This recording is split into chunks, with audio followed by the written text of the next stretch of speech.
Bagaimana dengan status seorang yang terlantarkan oleh ibu dan bapaknya sedari bayi dan dirawat oleh ibu tirinya hingga dewasa, diangkat anak oleh orang lain? Apakah sama mendapatkan apabila ia hanya berbuat baik kepada ibu tirinya? Tidak bisa, karena kalimat wabil walidaini, para ulama mengatakan kata orang tua dalam Quran, dalam doa Robbi fili wali walidaya, makna walidaya dari kata walada yang artinya melahirkan. Sehingga orang tua dalam konteks ini adalah orang tua yang berperan dalam fungsi kelahiran. Berarti apa? Orang tua kandung. Berarti meskipun ada seorang ibu yang merawat kita, maka itu ibu tiri tidak bisa mengalahkan peran ibu kandung. Walaupun dari kecil ditelantarkan.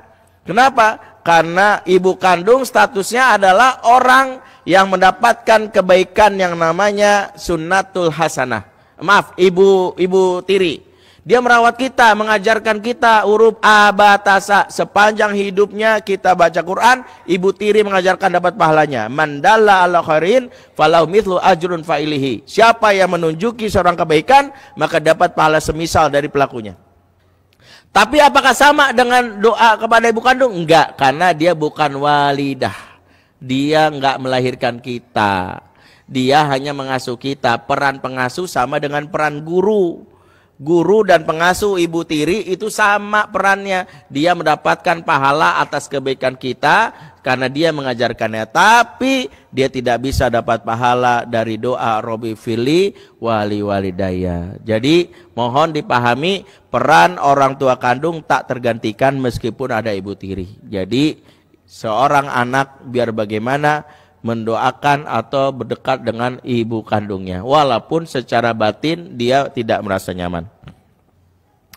Assalamualaikum Ustaz. Waalaikumsalam. Saya mau tanya bagaimana adab menasihati orang tua yang baik. Mohon penjelasannya Ustaz. Falyakul khair, dalam surat Al-Isra 23 disebutkan faqula qaulan karima. Anak kepada ortu bahasa Allah qaulan karima.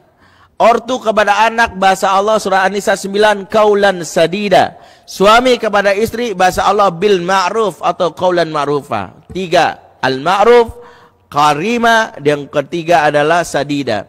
Kenapa anak ke ortu disebut qaulan karima? Surat Al-Isra 23. Karena kata karima berakar kata dari kata karoma yang artinya kemuliaan atau mulia.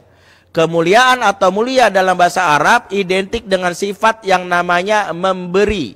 Sehingga orang Arab kalau sering memberi disebut al-karom. Al-karom. Jadi kalau dibilang huwal karom, dia ini orang yang senang memberi, dia orang mulia karena sering memberi. Maka ayat ini memberitahu bahwa kalau ingin menasihati orang tua, itu jangan banyak ngoceh, banyak memberi. Banyak ngasih. Pengen membuat bapak kita mau sholat, ajak jalan-jalan, Pak, nanti kita sarapan di Singapura ya.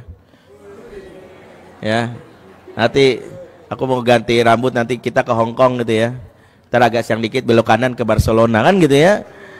Misalnya kita begitu, jalan-jalan aja berikan.